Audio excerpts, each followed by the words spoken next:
Tom Stockman is your typical person. A dad, husband, writer, and friend. But in the basement of his cozy St. Louis home, your world is left behind because Tom is a bit of an avid collector of movies and some toys that'll make you nostalgic.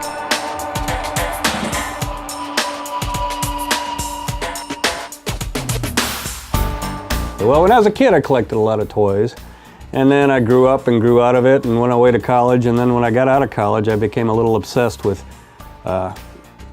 getting the toys back that I had as a kid, which is kind of a common phenomenon. All the other collectors go through the same thing. So then I became obsessed with 60s toys and Batman toys and monster toys and all the stuff I had when I was a kid. The monster toys are probably my favorite thing to collect. I collect vintage monster toys from the 60s. So there was this whole golden age of monster toys throughout the 60s. And I had a lot of these when I was a kid, didn't have them anymore. So then I started collecting them. And so if you ask me what my favorite toys are, I would say it's my collection of monster toys. This was my lunchbox I had when I was a kid. It's Batman. I got this in 1966 when I was 4 years old, and Batman was my favorite show, and I was obsessed with Batman. And then I got rid of all my toys, went away to college, et cetera, et cetera. My mom hung on to this. She kept it in the cabinet in the kitchen. So about 10 or 12 years ago, I actually went out to a convention where Adam West was the guest of honor, and he signed this for me. So this is the only toy that survived my childhood right here. So when I die, I want to be cremated. I want my ashes put in this Batman lunchbox. But the type of movies Tom collects aren't just DVDs and Blu-rays. He collects something that you may have never heard of before. He has hundreds of Super 8 movie films. Super 8 films were a home entertainment option that a lot of people don't remember. People remember Super 8 films like, you know, their dad filming them on the beach when they were kids or something, but there was a home entertainment option called Super 8 films, and you could buy a film just like, this is before VHS tapes, which was before DVD, of course.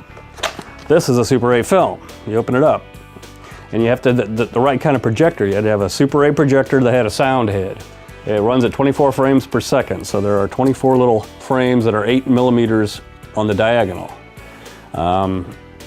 It's got a magnetic sound stripe glued to the very edge of the film that runs across the sound head and the projector. So, you know, it's not digital, it's not analog, it's film. This is actual color film. It's color chemicals sandwiched between two pieces of plastic, basically.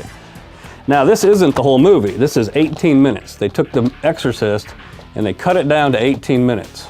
But his passion is not confined to his basement. He hosts Super 8 film viewings on a regular basis. But about 15 years ago, I was at a garage sale and I found a Super 8 projector with a sound head for like $1. And then I stumbled across a collection of these things, and I was really surprised at how much fun it was watching these condensed movies, especially with some friends.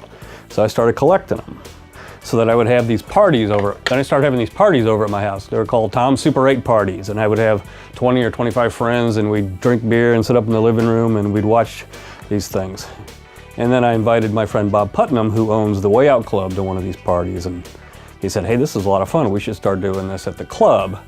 So Super 8 Movie Madness was born, and the first Tuesday of every month from 8 to midnight, we do Super 8 Movie Madness, and I'll show 13 or 14 of these Super 8 movies. Yeah. Before we say goodbye, we need a restroom break. Well, we call that the Glamour Girl bathroom. Basically, it's just autographed 8x10 photos of various starlets and sex symbols I've met over the years. Mostly starlets from the 60s and 70s. I've got, I don't know, probably 100 autographs in there, and I always try to frame them with a picture of myself with the woman.